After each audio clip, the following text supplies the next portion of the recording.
This morning, what I would like to talk about is something that is emphasized in the teachings, has been for in different forms, lineages, and so on, is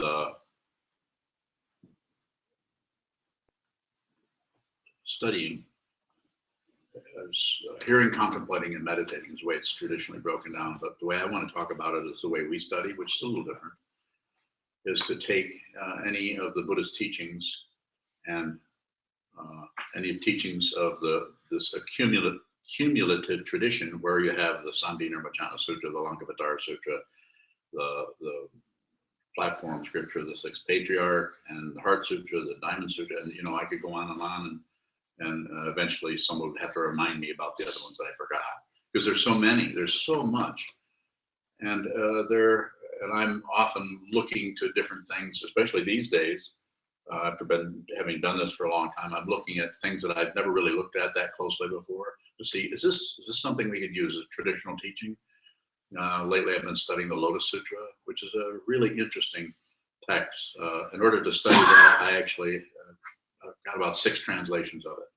So I'm looking at that. So far, it's not arising, but it sometimes takes a while to see what is important to include in our study. Does anyone, we have a daily study that goes on. Does anyone have that memorized, what those books are? Do you know what that is? What do we study on Mondays, Monday at noon? Majjhima Nikaya. Okay, we study Majjhima Nikaya, which is the Agamas, or the supposedly original teachings of the Buddha. Okay. Unless you change it. Unless I change it. So far, I have not. We did study that for over a year, 5 days a week. So we really spent a lot of time going down to that into that material. The way we do this is to read it, and then instead of going on and say, well, yeah, I kind of get that, and then go on to the next thing. Instead, we actually circle around and go down into the material. It's difficult to do that. It's uncomfortable, especially to go into something that, well, a couple of things. One, that you think you understand. Okay, I got that. Or to go down into something that is, it seems like it's convoluted, or some other fancy word that you could describe. Just difficult and obscure. And why is that even part of the teaching? What is being addressed? So the way we study this and is really just took a long time to come up with this idea. I guess I didn't really come up with it. I just had facilitated a study group for since 1975. So it took a while to see what that was about, not only for myself, but for the people that I was sitting down with and attempting to facilitate. I didn't really learn this from someone other than perhaps Rinpoche, but the way study groups were conducted back in the 70s and 80s in Shambhala and in the Vajradhatu tradition was quite often read it and go on, read it and go on. But there wasn't too much book study. Usually the study was done, someone would teach, and then in the afternoon, they'd teach in the morning, afternoon, then people would gather and then they'd study what was taught. Whereas what we do is we take really great, profound teachings that have come to us down through the centuries. We take those teachings, and just as if someone is telling or teaching, which they are, of course, but out of a translation, different translations, and all of us have run into isn't it interesting how this is translated, supposedly the same thing, but a different way of saying that. That's why it's so interesting when we hear a word in any of these teachings. It's interesting to go back and see what was the original Chinese character or the Sanskrit word that was translated into English, and they decided to use this particular word rather than that one. Just like the word Dharma, even though it means truth or law or form, we don't say truth or law or form, we say Dharma, because there isn't a word like that. It's in English.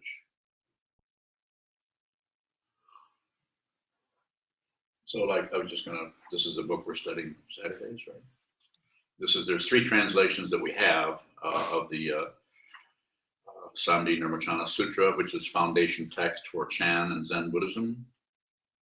And it is difficult. The translation here by a great translator, Thomas Clary, is the one we use as the main one we're studying. He's not calling it Samdhi Nirvana Sutra because probably only scholars would pick it up. So he calls it Buddhist Yoga. And just like the John Powers, instead of calling it Samdhi Nirvana Sutra, he calls it Wisdom of the Buddha. And the other one is a little bit more difficult by John Keenan. And that is, can you remember that title of that? The scripture, the explication on the meaning. Can you say that louder? Like the scripture of the explication on the meaning. That's close. Something left out of it, but that's very close. So it's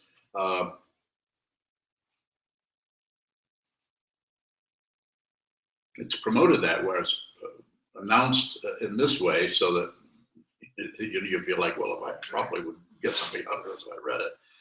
But then when we do read this, and then we use the other two, those two translations, which we've just started doing, it kind of helps us move further into the material. And the idea with the material is not to skip over the top of it. Quite often, people will say, if I ask people, so did you ever read Cutting Through Spiritual Materialism? Oh yeah, I read that. Great book, great book. But I say, well, what are the three lords of materialism? Which I couldn't say unless they were in an interview with me. Usually they cannot remember. They remember something about that, but they have not actually imbibed that so that it's there. The Lord of Form, Lord of Speech, and Lord of Mind. So where you actually start to use that. So when you're living your life, actually parts of these things start to come up, and in the place of the chatter of ego, of accepting, rejecting, and why is that guy following me so close? You know, the teachings of dependent origination and the profound teachings of the Buddha and other Buddhist teachers down through the centuries starts to appear with that kind of self-centeredness. So very valuable. If we take something like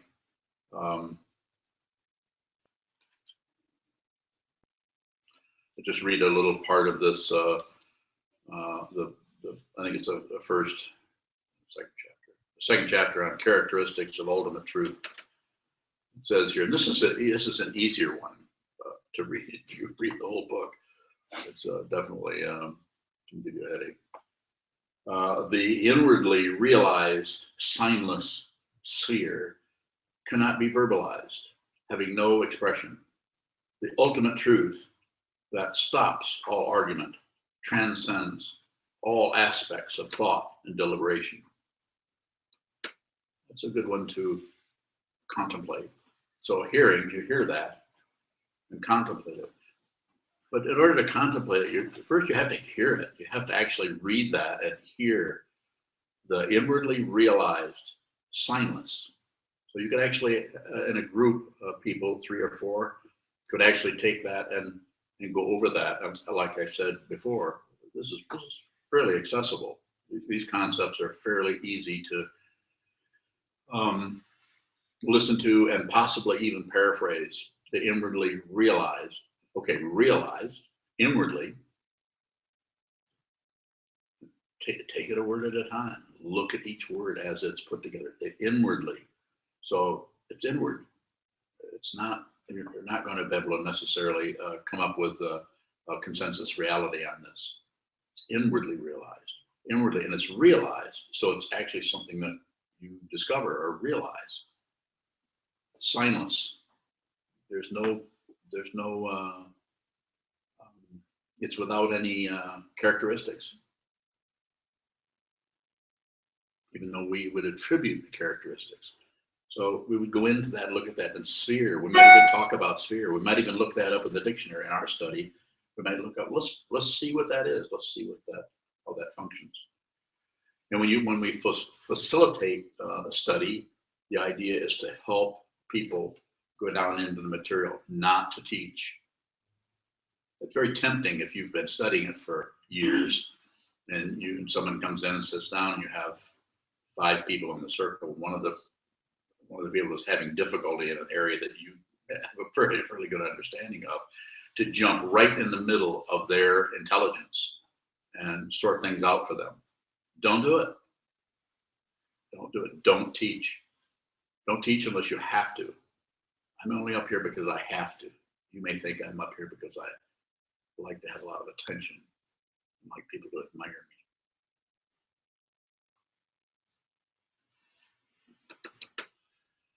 So it's very difficult. And on the other hand, if you understand it, it's very easy. You realize what your function is. You function. You actually are in the circle, and you realize that trying to take something that maybe others aren't understanding and start to expound on it, and with a feeling that you might be helping people, probably not. Might be better to keep your mouth shut and actually, or if you do talk, to include the person, include their inquisitiveness, include their intelligence, include their desire to understand in such a way that you don't shut down on. It's like I don't know how else to say it, but you don't lecture and fill people up with concepts. Yes. What about in a scenario where someone's like having trouble with something and you just kind of explain what it means to you, not to necessarily answer it for them, but like to get them your perspective? Don't do that. Thank you. That's exactly, because what you're saying is you're actually justifying teaching. Oh, this is what this means to me. Now, that could come up in the context if someone says to you, "What does this mean to you?" Now someone actually has opened their ears and is saying, "What does this mean to you?" That means they're actually ready to hear this. So there's a little bit of teaching going on, but it's more about the mutuality of discussion. It's more about Sangha rather than about you functioning as the Buddha. More about Sangha community. Does that make sense to you? Any other questions about that? Yes, sir. What about asking questions in the sense of leading someone to understanding with a question? You could do some of that. You could say, like if you're talking, you could say, how would you, you're talking about it, maybe there's some lack of understanding, and I'm picking on a part here that's not all that difficult in some ways, but saying signless. What is signless? What does it mean, signless? I don't know if that's even in the dictionary. But Mr. Clary decided that I'm going to have to use the word signless without a characteristic, without a name, without anything. It's a there-ness that has no density to it. So yeah, you could, but don't forget gravity. When you're in a circle with people and talking, don't forget your other senses. This is something that quite often we're there and we get so much sucked up into our, especially if we're pretty smart, and we understand this, and we maybe have read this text several times. Maybe we've studied it. We actually abandon the five sense consciousnesses and go into the six of thinking and analyzing and subtracting, dividing, and so on. So it's important to remember where you're sitting, include everything. It is a profound realization or understanding to know there is no past and future. You can't leave this. If you understand it, then you realize you can't. There's nowhere to go. There's nothing to do. And it's a realization. And it's signless. So, questions or comments, especially from people who've been doing this for a while? How do you know if you're teaching? You won't.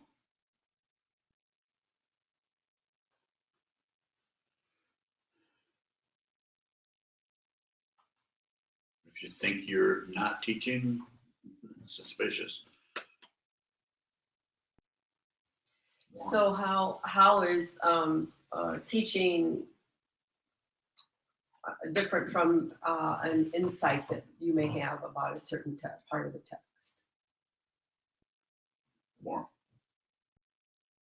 Well, in our studies, we have comments from people about how it looks to them. And I suppose it could be construed as teaching. Does it have something to do with your agenda about making people understand what you see? Maybe. You just lost me.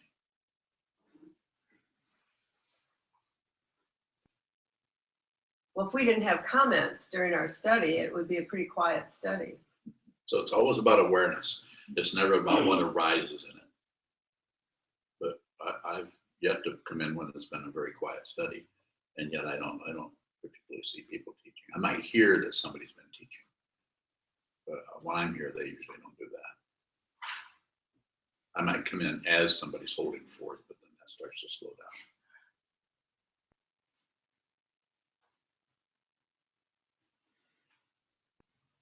Would we be able to tell when someone else is teaching? It's a lot easier to see when somebody else is doing that than doing it yourself, because then you think.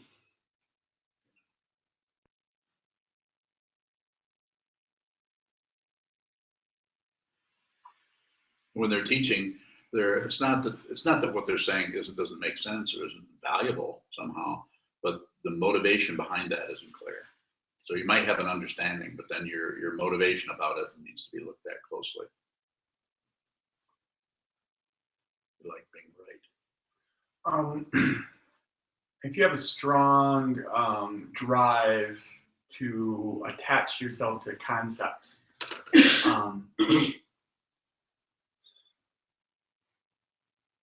should you continue to thoroughly teach, or not teach, to study and dive into these concepts? Yes, just sit a lot. Of all the things that we all study some, but sitting is that's the difficult one. Hearing, contemplating, meditating, and sometimes like Chuck Griffiths when he's here. He's on. He's on. He's there. Yeah, it was a couple of weeks ago. Chuck, we had a teacher training, if you want to call it that, where people get up and exercise their ability or their facility with taking what they understand and presenting it to others. So we actually deliberately do that. And he talked about something, and I think he learned it. He mentioned Steve Tibbetts, who's a great student, friend of mine. Mentioned where he gave a teaching on different ways of looking at emptiness, and the one he was talking about is the apple. As the stem, the apple. No, as the skin, the apple. Is the seeds. If you take all the parts, you can't find the apple anywhere. And just a way of saying that it's empty of what you think it is. And one of the ways you can see that is to go in and analyze it. So that's a kind of meditation, more like a contemplation of it. The Tibetans call it meditation on emptiness, by taking it apart, analyzing it.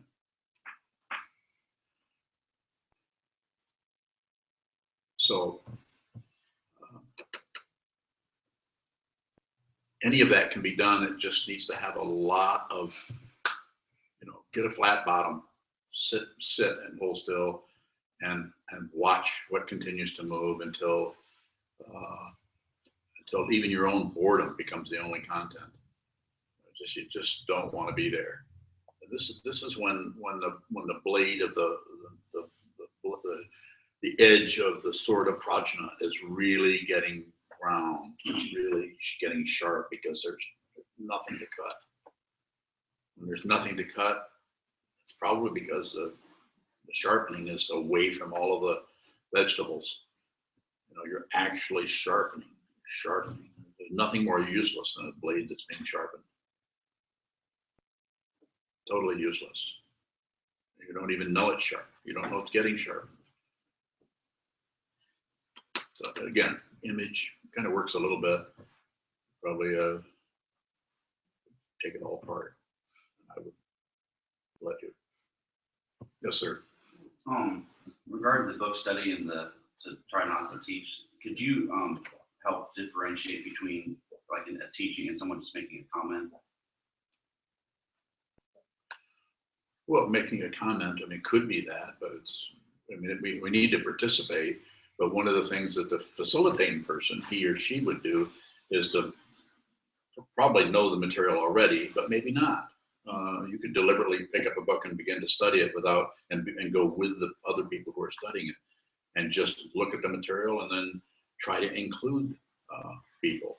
And that may be, there may be comments that are made. You may say, well, you may even say what this means to me is this or this. I'm not trying to say never open your mouth and never say anything. You'll know what I'm talking about, and you'll see if you when you're talking, when you're presenting, if you watch the faces of the people that are trying to listen to you, you'll know when you start teaching.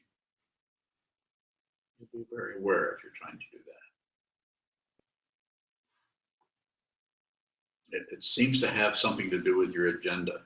If your agenda deep down is about serving others, fundamentally helping others, then you can't help but teach. But if your agenda is about promoting yourself as someone who knows the Dharma and thinks I got this down, I should be teaching, shouldn't I? Nope. That's with a capital P. You shouldn't do it till you have to. Sent you. In book study, although a lot comes up for me around the material, I very rarely have anything to say. Yeah. Should I be pushing myself? Well, I don't think any pushing is necessary, but you could look at the motivation around. A lot comes up, but you could look at your motivation around that. And the motivation could be, well, I feel too self-conscious if I start talking about this, or you might have something that might accompany that. Might be something like, well, they don't want to hear this, or those kinds of things, or I'm too embarrassed, or any combination of things. I'm not trying to come up with what it would be for you particularly. It could be, I shouldn't be teaching, or it could be any number of things. And I often say, don't do anything unless you have to. And if you don't have to do that, then don't. But you're in the book study. And if your motivation is to, as you've received Jukai, you've received a vow to save all beings, basically, or to meet everything where it's at. That's how you save all beings. If you meet your own mind and meet people that are there, and you see that you would see that by when someone is talking and they're talking about material like this, you say things are coming up around that. You may need to convert that into words for the benefit of others. Is that helpful to you, or do you have a further question? In other words, what's coming up? Okay. It's a good question, because quite often we do have things that are coming up, and then you'll notice that if you put comments on it, then it clouds what it actually is. If we're always judging ourselves, or accepting, rejecting, or pushing things around, I don't think there's anything to correct. Well, I wouldn't say you should push. You should. Awareness is always the most important aspect of what we're doing here. Just see what it is. Awareness is more important than what arises in it. That's not an easy statement to understand or to say. Go ahead. It seems as though some Zen traditions, rather than emphasizing studying sutras, they use koans to, show the ineffectiveness of conceptual understanding. It seems as though you emphasize studying the teachings. I do. Also. Well, you have book study, and you give a list of books to study, and you talk a lot about this. The whole talk is about studying. It is. I was just wondering, and we were reading, Buddhist yoga, and I made the comment, this seems like a koan. And yes, it is, but you don't really use that term as much, or apply koans Not too much. No. The idea of passing in the Rinzai tradition, there's a certain set of koans, and there's answers, and you have to go and work with your koan and take your koan to your teacher, and it's a whole process of working with koans. I'm not against that. I'm not saying what we're doing is right. I'm saying what we're doing is based on studying with Trungpa Rinpoche in that tradition, studying Tantric Buddhism, Vajrayana Buddhism, and studying Zen. This is how this is arising. And if you'll notice, what I emphasize a lot is sitting. So if you come and live here, if you don't work, you're required to sit 6.5 hours a day. I don't know, there may be a monastery that does that, but I doubt it. So we emphasize sitting a lot. And solitary retreat, that's not something that's emphasized in Zen practice. That's a Tibetan. Go in all by yourself and meditate for weeks or more. So then what we're also doing is we're going into root texts, the Samdhinirmacana Sutra, the Lankavatara Sutra, which we've been through, I think, twice. The Lanka, we've been through that twice or once and a half or something. And so, but the way of doing it is to include that so that we can understand what does it. It takes a long time to understand the three modes, dependently arisen and imaginary nature and ultimate nature. It takes a lot of studying. It took me a long time to understand that. To come to some kind of just conceptual understanding of it. So you have to go over it and over it and over it. So it's very koan-like. Just the Four Noble Truths. Want a koan? Look at the Four Noble Truths. It's not that clear what that is. Life is suffering. It is. Starts right there. Well, what do you mean it's suffering? Not all the time. Yes, it is. It is. It's always discontent, always dissatisfaction, all the time. There's a koan. So to add on koans, what is the sound of one hand clapping? What is my face before my parents' birth? What is why did Bodhidharma come from the West? They go on and on and on. And they're just simple questions that have that if you try to answer them logically, then you kind of miss the point. On the other hand, you can answer them. If you're clear, it doesn't matter what you say. And quite often koan practice is done in such a way that it's not helpful. I've studied koans a little bit, not like some of them, but I'm just saying it depends. And if any of you want to study koans, like Sheldon came and said, I want to study koan. So we studied one for a short period of time. What happened to that koan? What was the koan? Went away. What was your face before your parents' birth? So what was it? How long did you study it?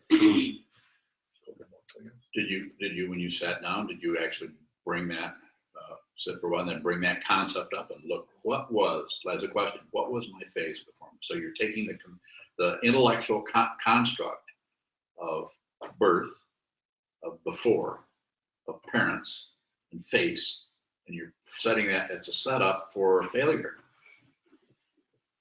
Yeah. Disappointment after disappointment after this. It's an artificial disappointment, just like this is the sitting practice of meditation is voluntary suffering. You don't have to do this. You can get up and go and walk in the woods, and some people will even say, this meditation, looking at a wall, why not go out and look at nature and be one with everything? That works good as long as there's no emotional tsunami hitting you out of left field, 3 weeks from now. That walk in the woods is the last thing you want to do. You want revenge or you want something. Yes. So I've also often heard you say, sit and stare at the wall to find out who you are. Yeah, I don't really say stare at the wall. Other people say that. Okay. I just say, just observe, sit down and look at the wall. But staring is and I'm not saying that. I'm saying just sit down, relax. There's other senses going on. How your butt feels on the cushion, how your hands feel in your lap. The sounds outside the building. There's lots of things happening. And you can include all those things. And vision is one of them. You're looking at a wall. you're looking at a wall really isn't much different than looking at anything else. It's just that it's the visual consciousness is open, and that's part of the whole dynamic. So if you close it down, it tends to change things in such a way that it's actually easier to sit there if you have your eyes closed, because then the quality of dreaming is stronger. Whereas you, But to find out who you are, is that another concept? yeah, Or is it different? it's a concept. The whole idea, the main misunderstanding that causes people so much difficulty and suffering and confusion is a misunderstanding about identity. We as people assume, make an assumption that there's somebody here, a solid being here, who can succeed or fail or live or die or anything. Doesn't it always change What else? who you are? Yeah, it's discontinuous. But we have a problem with that. We don't like that change. We don't like feeling really good one day and feeling really bad the other day. We have an issue with that. We want to always feel good. We don't want to feel bad. Have you noticed? Yeah.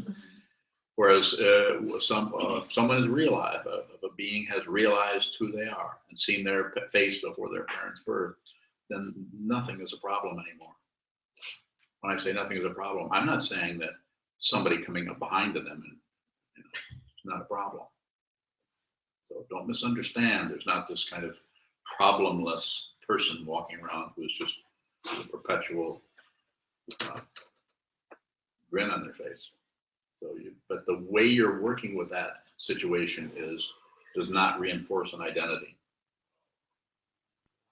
And it's very subtle because it can look like just more ego. Quite often when people are saying, well, that's just my ego. Actually, it's not. Are Dharma gates part of who you are? They're part of the relative truth. So they're part of the way in which we cover up what is really the truth. And each person would have their own Dharma gate, your own sense of, if someone has really intense depression, they're looking at that as something you need to get rid of, or there's something you need to solve or medicate or do something with it. It's just one of the ways they want to get rid of it, they want to kill themselves sometimes. And what would be said if that person comes to me is much different than what is said if someone goes to a doctor or something. Again, it's not wrong to go to a doctor. That might be what you need to do. It's like everybody should come to me, and I don't mean that at all. It's dependent. Things are dependently arisen.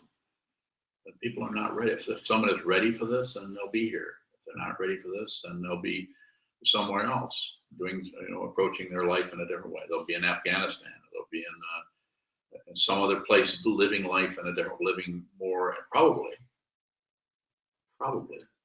more in terms of the 8 worldly dharmas of praise and blame, success and failure, trying to get their life together and raise their family and not be bombed. Whereas we are free and well favored. We're here in this room. We get to do this. We get to kind of waste our time talking about a spiritual path, which just a lot of people, this is like, why do that? Why would you be out earning a living? Isn't that kind of a waste? But to us, it's not. Something about this resonates with us, and we want to go deeper into this, and I'm all about helping you do that. You said if someone makes the comment, this is just my ego, and you said probably not. What do you mean by probably not? We'll jump to a conclusion about, well, that's my ego. It's like my little possession. So that's something I need to get rid of. Well, I'm just my ego talking. That's egotistical. Don't do it. Don't do anything with it. Nothing at all. Is that going to war?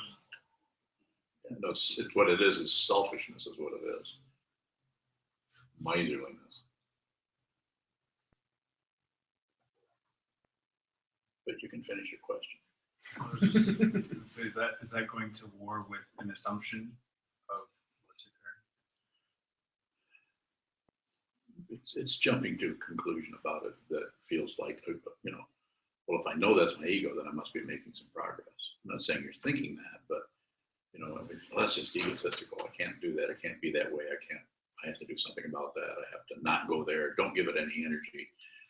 When I say, if you're really aware of it, you won't have a name for it.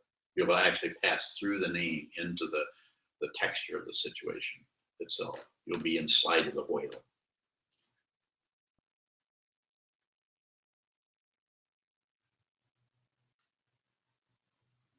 Sounds like a koan, doesn't it? It seems like specifically for me, if there's a sense of trying to communicate something, and it just seems like it's all over the place, that there's an assumption that that's my self-centeredness. But if something is just kind of occurring in that way, what is that? It's, here, I could tell you a bunch of things, which may have some relative truth to it, but I want you to discover that. So I want you to practice your awareness practice and study with the Sangha and be in relationship to other people and go down into that material so that you see it. You know, the book study that we have here that some people have difficulty with. Sokuzan has difficulties. Anybody else have difficulty with book study? You know, so just about everybody. But it's difficult. I spent 30 years doing that. From 1975 until, well, 40 altogether. For the last 10, I've gotten other people to facilitate that. But I spent a long time sitting in a group and talking to people about this material. And quite often wondering what I was even doing. What is this for? And what does it mean to study this material? You know, what does it mean that some people understand and some people don't? What does it mean that I feel like I know more? What does it mean that I feel like my knowing more is egotistical? What does it mean that my knowing more, maybe I am a teacher. Maybe I should be teaching. Probably not. Sheldon. A couple of questions. Yes, sir. You were answering Senchu's question. You said that there was nothing to correct there. Yeah. And in this situation where we're having a book study and a person may be teaching or making a comment, is there anything in that situation to correct? Not really. I may see, you know, I may see that kind of thing going on. I probably not going to. It's not really helpful. It's really better to see that yourself. You know, correcting that's something that the Zen tradition and other traditions are very strong about. You know, like one of the things, I just use this as an example. If you go into a Shambhala center and you're even though you've been meditating, all of a sudden when you sit down and you lay the chants on the floor, they will correct you. Put the chants, don't lay the chants on the floor. Okay, well, you'll never see me lay the chants on the floor, but I also won't correct people because that's I like people to slowly get an idea of what the form is, rather than because as soon as you start correcting, there's a quality that arises in any person that's kind of defensive, even though it's very low key. So just like the way I get this moved over so this in the center, I come up here and I look at it every day. People see me look at it and wonder why he's doing that. Wonder why he's looking around. Jeez, that knows what I'm doing. So it's just things are just a little bit off center. Oh, sure, I could go and move it, and I have done that too. I've actually just corrected it myself, so to speak. But it's also about awareness. It's about the awareness of the situation. And if someone is really aware, they won't be separate from anything that's happening. if the awareness is really powerful, then you don't have an identity there. You're just whatever's happening, that's what you are. If you're anything else, called discontinuous. Another question you had. Can you facilitate a book study sometimes so we can see what that's like? Anytime I try to do that, I end up teaching. I can't help it. I can't. So I have and that started happening. That's kind of how I can't help it. When I say I can't help it, of course I can help it. Stay in bed. Just don't come to work. But when because people put you in a position of being a teacher, you can't teach without students. And when you start talking about it, people just sense that you need to talk about this. You're the person. We want to hear what you have to say about this. And so that seems to be what happens. And that's fine. It's just that it's very good for people in a group who have been doing this, maybe have only been doing it for a few years, to get together, look at the material, whether it's the Buddhist yoga or progressive stages of meditation on emptiness, which I think we're doing for 2 hours on Tuesday. We'll do it Monday night. Monday night. Tuesday at noon. Monday night and Tuesday at noon. We're doing that 2 hours a week. I highly recommend anybody come, please participate in this material. Or call in for people that are at a distance. Call in and if nothing else, listen. And then maybe you can ask questions or contribute. And when I say don't teach, I'm not, it's rare for somebody to really hold forth, do that. I mean, it does happen sometimes, but I'm just saying, try to look at it as a community thing where you're working with other people, trying to help them. And if you are functioning as if realization is starting to happen with you, you won't be able to stop it. You won't be able to stop because you're not separate from people in the same way you were when you were self-identified as somebody who was good or bad or up or down or a teacher or a student. Or it will just start to happen, I guess the word is naturally or on its own. Yesterday you had mentioned to have a mind like water. And I sat with that and I was like, my mind's not water, my mind is fire. And I felt like all of these concepts that as I studied, and I studied a lot over the last year, all those concepts felt like fuel on the fire. So when I sit, the fire is just getting hotter. And What's your question? Sorry, sir. My question would be, so as the fire gets hotter, should I keep putting concepts into it? Or should I let the fire burn down? Those are the only choices I got. That's the only one I can see. But you're asking me a question. You're not, you need to ask. What should I do, sir, when I feel that fire burning in my mind? What should you do? Just observe. Thank you. That's a very good question. When you see something happening, just observe. It's so difficult to do that. Because when we do that, we also, if you take on the approach of just watching, just observing, just observing through all of your sense fields, then you see how you automatically keep throwing things. So you can actually see where the gasoline is coming from.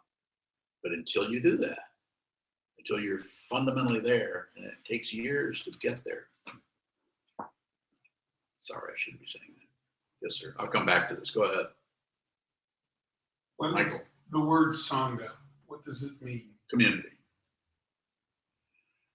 The Buddha understood this, or his students understood a long time ago. We need the Buddha, and we need what he said, and then we need the community of monks that get together and try to understand that. And people understand it in different ways. You have the Theravadins.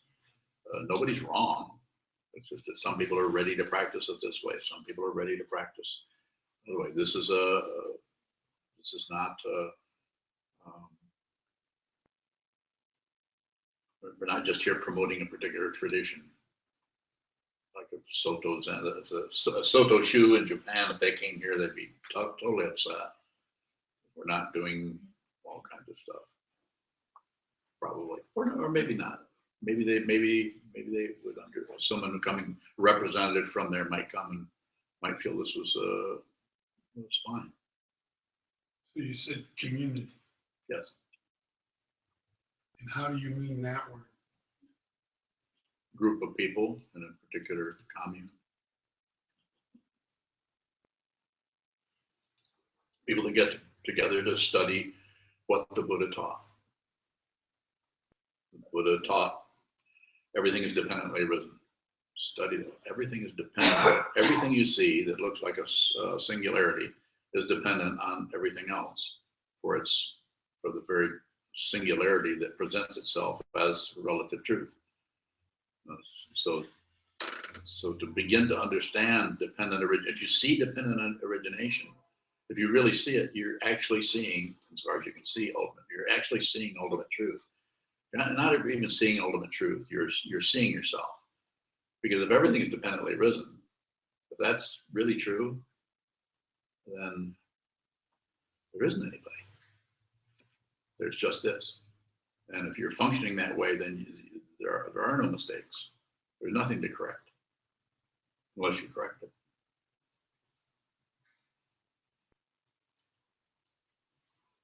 Senshu. Is it necessary to be able to verbalize or express what's coming up to see it clearly?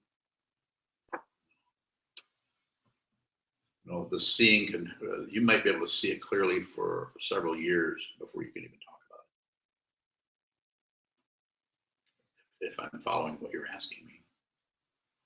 How does that impact the student-teacher relationship if a student has difficulty? I mean, like between you and me? Yeah. It's fine.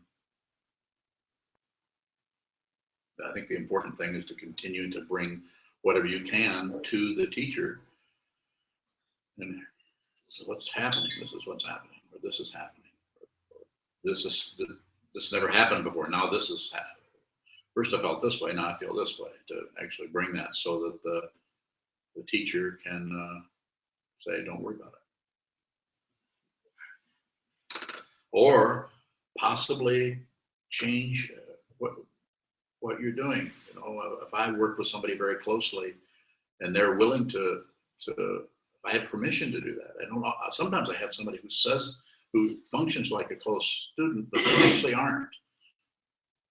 They still stay. They have a safety zone. They stay back just far enough where they can continue to function in that situation on their own. And they just talk to the teacher every now and then.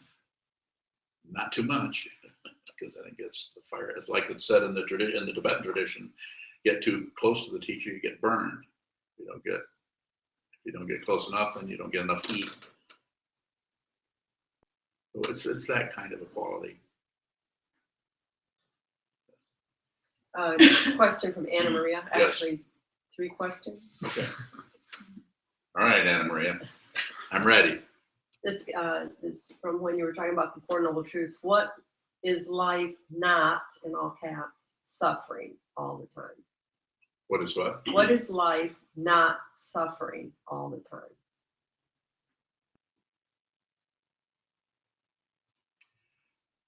What is life like? We're not suffering. She just says, what is life not suffering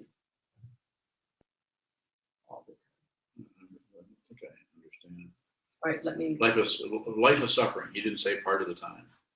Obviously, there's going to be times when you're enjoying yourself, having a good time, but there's always some kind of underlying discontent. If the awareness is there, you'll see it. You as an individual can separate yourself from that, but it's called impermanence. Nothing lasts. So you can only do it for a little while, and then life begins to happen again. And you find yourself having flat tires or having difficulty of this kind or that kind. It comes and goes, happens to everyone. But to someone who is, if a realization is beginning to happen, then you're not separate from anything. And you see life as suffering. Your own personal suffering is hot and cold, or pain and pleasure, or pain and neutrality and pleasure. But suffering is everywhere. And if the boundary, if the walls of the mind are down, then you're in for it, because the world is full of intense difficulty. Right now, if you're just worried about getting rid of your own suffering, then this is more like not wrong, but this is more like working with relative truth and not really realizing that it's a spiritual path, not a mundane path. A mundane path is about getting a therapy that gets rid of your difficulty.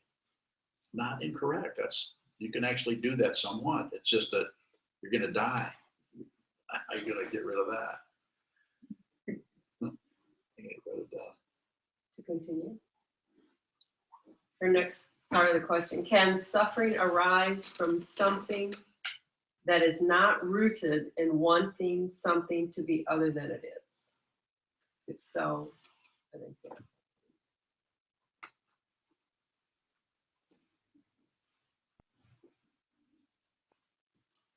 Repeat that again.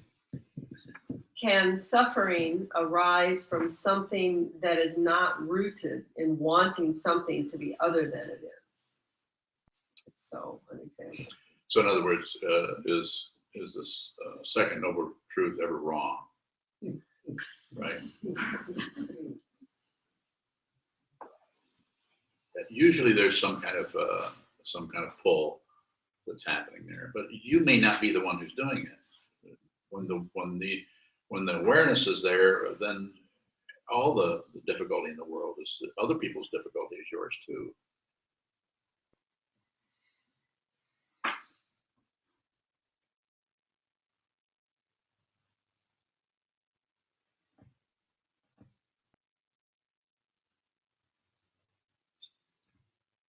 What's the next one? That's all she had. She wanted an example if that were the case.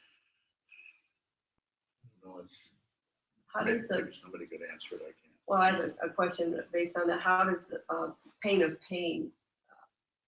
But that's not the kind of suffering she's talking. The pain of pain is a toothache, a stomach ache, an ice pick in the eye. Sorry, that would be painful. Just love. Huh? Just love. Love is an ice pick in the eye. Yeah. Corn the balls. The whole, what happened to your balls? Ice pick, sir. Yeah.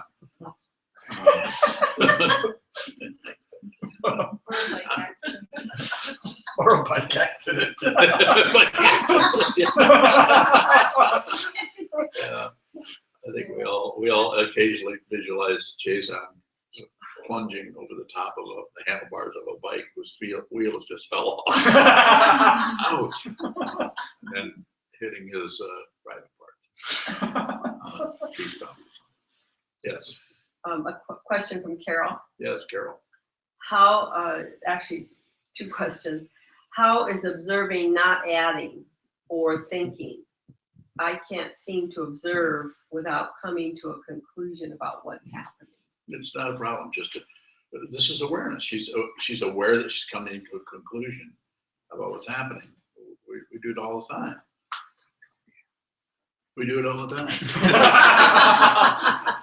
Hi, Carol. Hi, Anna Maria. Hi, Chuck. And Bill Murray's online. Bill Murray. And Ashley Carter Youngblood. And Ashley Carter Youngblood. Haven't seen her in a long time. That's all I know. So it's a difficult thing to understand because we keep feeling like there's something I should correct or change or do or whatever. And so there is something to do. Hold still and see what the mind actually does. If you hold very still, the mind and the body and the mind are not separate. They're functioning together all the time. They sure seem like it. It seems separate, so it seems like you can do one thing and think another. And you can do that somewhat because of just the way things are hooked up. Like I can move this hand without moving this hand. Watch. There, that one moved. You see this other one? See, this one wanted to move, twitched a little bit. Jealousy. So, and it's similar, just to use a silly example, but it's a similar thing. There's a body sitting here, and the mind is chattering this way or chattering that way. But when those are synchronized, when body, speech, and mind are synchronized, you have no conflict. Even conflict is not a conflict because it's just what's arising. You're not at war with anything. So, what was that question again?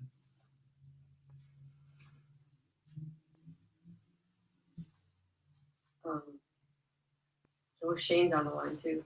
Shane. Let's see, Carol asked, how is observing not adding or Yeah. thinking? I So- can't seem to observe without coming to a conclusion. And so when I say don't add, as I've said, said this before many times, I say don't add. I know you can't stop adding, but if I say don't add, then part of the way you look at the movement is the part that's arising on its own. You're able to discriminate, I think, between that which is arising, that is your karma, that is your eighth consciousness or something, things that are coming out of nowhere spontaneously without being summoned in response to other things that are happening in your environment or in your mind, or maybe not in your mind, but in the milieu in which you're in, the matrix in which your family, your friends, your job, your world, things arise. And then when I say don't add, what I'm saying is notice how when something arises, you have an extra thing you put on it that shouldn't be there. I shouldn't be thinking that, or that's bad, or that's egotistical. To do anything with it gives you a slight feeling of accomplishment, a little payoff that goes into the self-centeredness or into the seventh consciousness. Like, I'm in charge here. I'm doing things. I know I'm becoming more aware. I'm me. But if you do nothing with it, then you're just stuck with what arises, which is called what? Your karma. When I say stuck with it, I'm not saying that's actually the case, but that's how we feel. You're stuck. You can't meditate away the shape of your ears. Oh, I'm gonna have elf ears. I don't like these ears anymore, so I'm gonna meditate and have elf ears. A silly example, but it's like that when we're trying to be different than we are. It's about being genuine, being fundamentally who you are, without any backup. In other words, well, I'm just being who I am. If you're really being who you are, you'll be lost in space. But it'll be a space you're not really separate from. So you're lost and not lost. You're completely at home everywhere. Homeless Kodo, was that his name? Kodo's teacher. So it's noon, and we can close, and then have lunch, and then. Sokuzan just got back from Pugsley, and Yeah. so she's tuning in late. Oh. She just got in. Does she have any questions? Ask her if she has a question. You asked her. She's watching. Do you have any questions? Tiger Mountain. Coming back from Pugsley, you think she will? I would think coming back from a prison.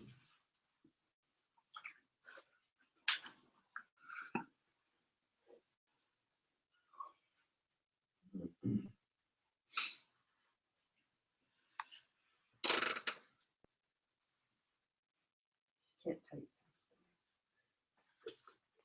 Wait another minute. Anyone else? Final questions? Somebody- Go ahead. No, you go ahead. Go ahead. When you said sitting with your own karma and you're stuck with it, I thought of Milarepa when with his teacher, how he had to build that tower, break, and it got knocked down, build it up again, and burn through that negative karma that he accumulated. My question would be, man, what is my question? I just feel like what you said and what's going on there are different, and I'm just trying to make sense. So Well, and Trungpa Rinpoche also using that same example of Milarepa's teaching was, building something, and then his teacher said, nah, move it over there. And the teacher said, move it over there, move it over there. Well, Trungpa Rinpoche did that similar thing at Shambhala Mountain. And when it was Rocky Mountain Dharma Center, he several hundred acres of land, and he had several of his senior students. He sent them all up there to build houses so they could live up there with their families. And then after he got all the buildings built, then he had them all move back to Boulder. They didn't get to live there. So it resonated with that same kind of story. He was very much about making life difficult for his close students. Whereas I'm really a nice person. I don't do that.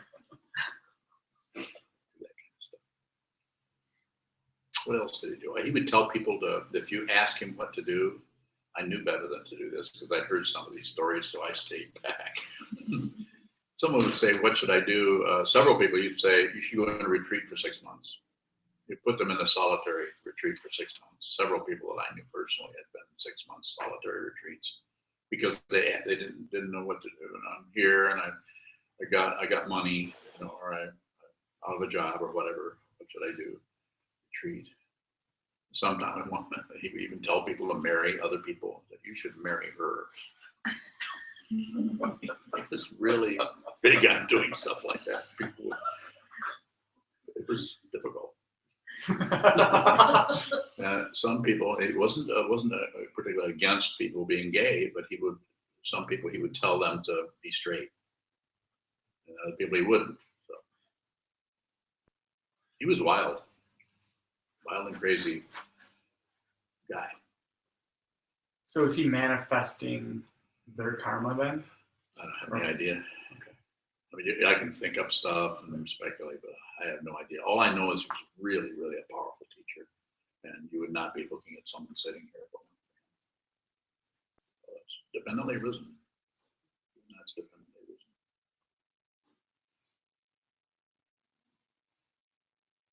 Anything? Kozan asks, a prison guard told me that he heard on NPR that studies that people that lie to themselves are clinically less depressed. So people that lie to themselves are clinically less depressed. How would you have responded when he said, what do Buddhists think about that? I'm a Buddhist.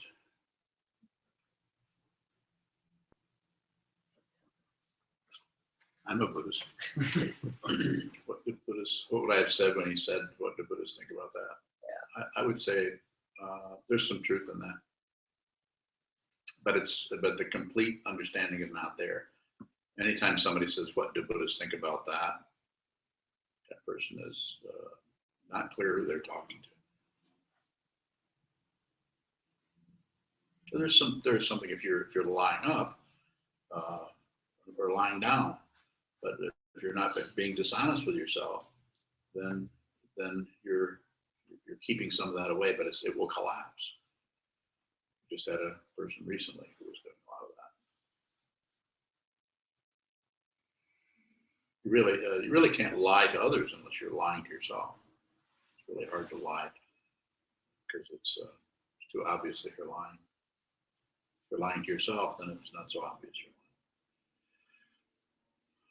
lying. Shall we close? Very good.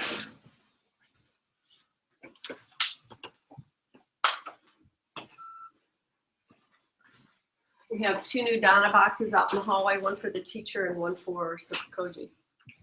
They used to fill them up.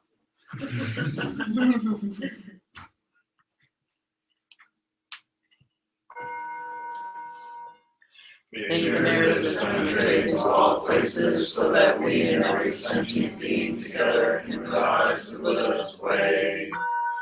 Ji-ho-san,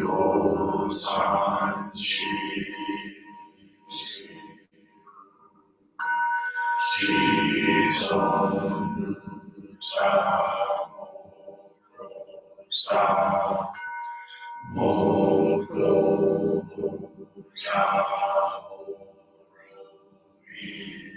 the 10 directions, the 3 worlds, all Buddhas, all medical ones, Bodhisattvas, Mahasattvas, the great Prajna Paramita,